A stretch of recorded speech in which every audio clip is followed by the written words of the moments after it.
This pattern is called the 6-step reframe, and a lot of you work with adolescents, and so I'm going to use Riley here, an older adolescent, and as you know, they can sometimes be pretty difficult, and teenagers sometimes, well, they don't have as much experience as adults, so we have to generate reframes because their life experiences in and of themselves don't automatically produce those reframes.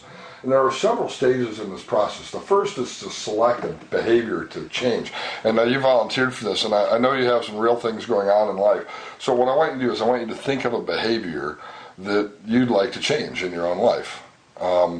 Maybe something somebody's told you need to change, or something you recognize on your own you need to change. But think of something you'd like to change, a behavior that you engage in. Maybe it's speeding in your car, maybe it's a habit, maybe it's an attitude. It's up to you, okay? And the second part of this 6-step reframe then is to have the person go into trance and to establish a signal that means yes. We're going to use what Milton Erickson talked about, idiomotor responses, and I'm simply going to have Riley raise a finger to mean yes. So practice that. Yep. Great. And the reason why we do that is real simple. I want you to really be into a deep state of trance to allow yourself to relax. And I don't want you to break that state by feeling like you have to, open your eyes and start talking to me. I mean, you can if you want to, but a lot of people find it so much more comfortable to simply answer yes or no by using a motor response. So that's the signal we're going to use that means yes. Then what I'm going to do, the third step, is try to work with Riley to elicit some positive intentions in regards to, of course, the behavior that he'd like to change. And I'm going to ask that part of him to bring to awareness positive intentions. And then, in the fourth step, produce in his own mind alternative behaviors. I could tell him what to do, or a teacher could tell him what to do, or a parent could tell him what to do, or even a peer could tell him what to do. But I find people really like to listen to their own internal voice. So I'm going to let Riley's own internal voice ask his higher self to identify 3 alternative behaviors. The fifth step in this process, then, is to solicit a signal that the behaviors are selected. So I'm going to ask him, Riley, have you selected 3 alternative behaviors? This is not something he needs to discuss out loud with me, because this is really an internal process. This is not about him pleasing me, but about him deriving his own solutions. And so I'm going to ask him to use a signal. And then the 6th step here is to future pace, to project yourself out into the future. Some of you are familiar with timeline work, maybe you're familiar with these types of techniques, but I want you to see a movie of yourself in the future using these resources, and I want you to rerun this pattern if needed to really feel like you've internalized these behavioral changes. So are you ready? Great, thanks. Have you selected, while I've been talking here, a behavior that you'd like to change in life? Yeah. Okay. Do you want to tell us what it is, or do you want to keep it to yourself? It's either way is fine. Speeding. Speeding, okay. I got 3 tickets, $500, just too much money worth speeding tickets. How long have you been driving? A year. A year, and you have 3 tickets. Yeah. Okay.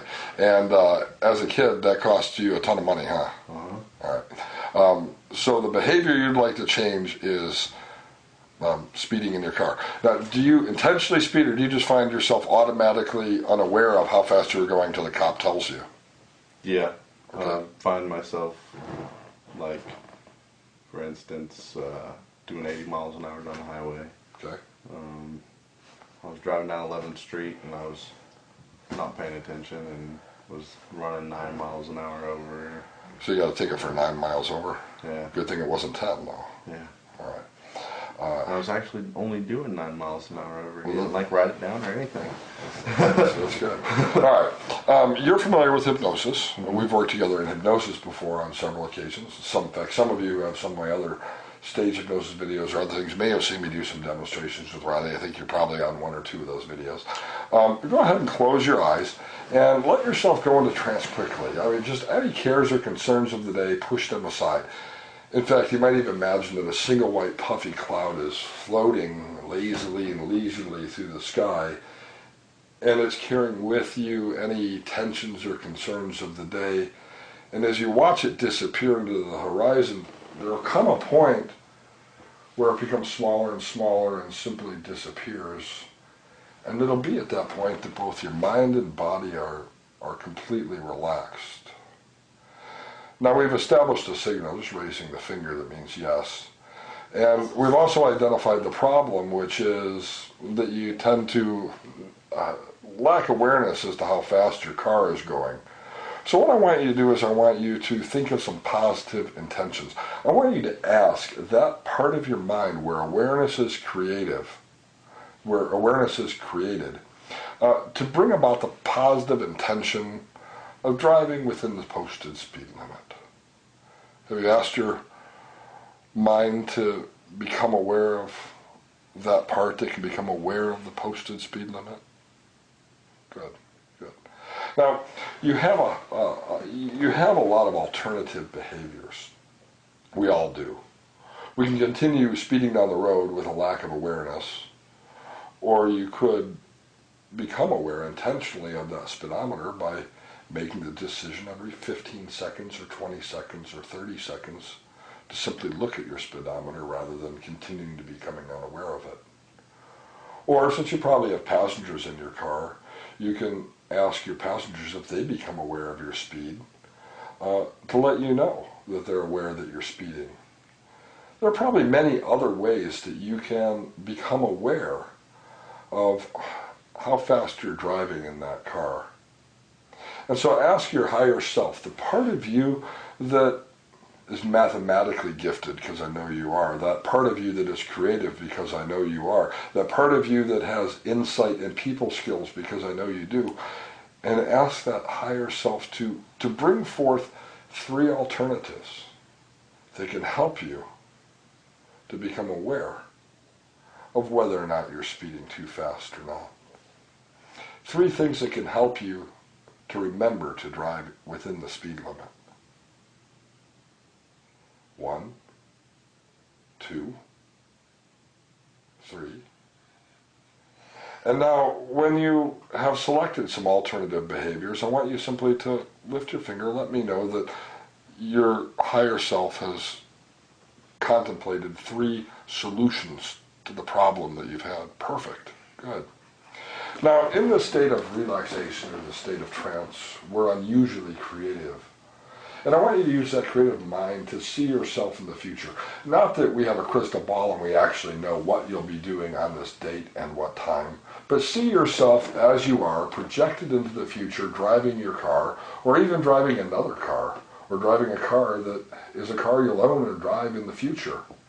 And see yourself moving into the future, able to stay within the established speed limit, knowing that here in Tulsa, the city roads are 40 to 45, and that the highways are always 55, and that the interstate is always less than 75, and that the side streets are always 20 miles an hour. And see yourself becoming aware of your speed and what the posted limit is, and see yourself in the future driving where perhaps you've even driven before, where perhaps you've even got a ticket before, but driving right by that officer with no fear of being stopped, because intuitively that part of your mind where awareness is created is that part of the mind where you have now become aware of using those resources to solve that problem. And were you able to do that? Were you able to see yourself in the future? Perfect. Good. And now reorient to the room around you, to the floor below you, to the hands on your legs. Take in a deep breath, stretch out your muscles, and open your eyes, feeling refreshed and invigorated from this experience. Feel good? Mm-hmm. Yeah. You'll be amazed at how less expensive life is now. One of the things about hypnosis is that we can do those future projections and seeing ourselves in the future. Did you see yourself in cars that haven't yet even been invented? No. Okay. But did you see yourself in other cars or other situations in the future? Cool.